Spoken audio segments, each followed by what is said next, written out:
মা ফ্লাইওভার পর বাইক দুর্ঘটনার জের। এবার থেকে সকাল 7টা পর্যন্ত উড়ালপুলে টু হুইলার অ্যালাউ করা হচ্ছে না, অর্থাৎ টু হুইলার এখানে আর যাবে না। আগে রাত 10টা থেকে সকাল 6টা পর্যন্ত নিষেধাজ্ঞা ছিল। নিষেধাজ্ঞার সময়সীমা 1 ঘন্টা এগিয়ে আনার পরিকল্পনা রয়েছে লালবাজারে। সেক্ষেত্রে নতুন বছরের শুরুতে রাত 9টা থেকে টু হুইলারের নিষেধাজ্ঞা জারি হতে পারে মা উড়ালপুলে।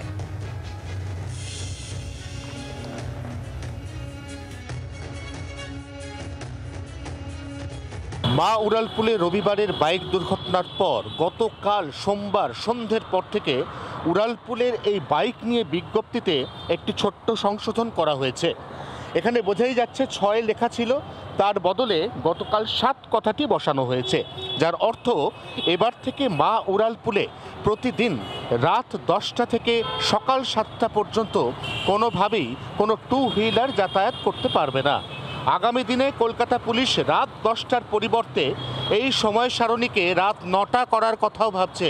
অর্থাৎ সেক্ষেত্রে রাত 9টা থেকে পরের দিন সকাল 7টা পর্যন্ত এই গোটা মা উড়ালপুলের কোথাও কোনোভাবেই কোনো টু হুইলার যাতায়াত করতে পারবে না। কলকাতা ট্রাফিক পুলিশের বিশেষজ্ঞরা মনে করছেন সকাল 6টা থেকে 7টার এই সময়কালের মধ্যে মা উড়ালপুলে ভারী 4 চাকার গাড়ি যত কম সংখ্যক চলে তাতে অপেক্ষাকৃত অনেক বেশি ফাঁকা রাস্তা পাওয়া যায় এবং বাইকের ক্ষেত্রে বেপরোয়া রাইডিংয়ের প্রবণতা বাড়ে।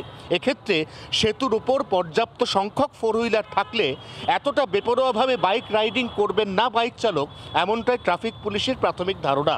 আপাতত পরীক্ষামূলকভাবে এই বিধি বলবৎ করা হয়েছে। যদি দেখা যায় এর ফলে মা উড়ালপুলে বাইক দুর্ঘটনার সংখ্যা কমছে, তাহলে আগামী দিনে এটাই হতে চলেছে এই উড়ালপুলে স্থায়ী যান শাসন নিয়ম। খবর কলকাতা ট্রাফিক পুলিশ সূত্রে। 24 ঘন্টার জন্য ক্যামেরায় তরুণের সঙ্গে অয়ন, কলকাতা। বাংলার আওয়াজ, বাঙালির আবেগ, জি 24 ঘন্টা।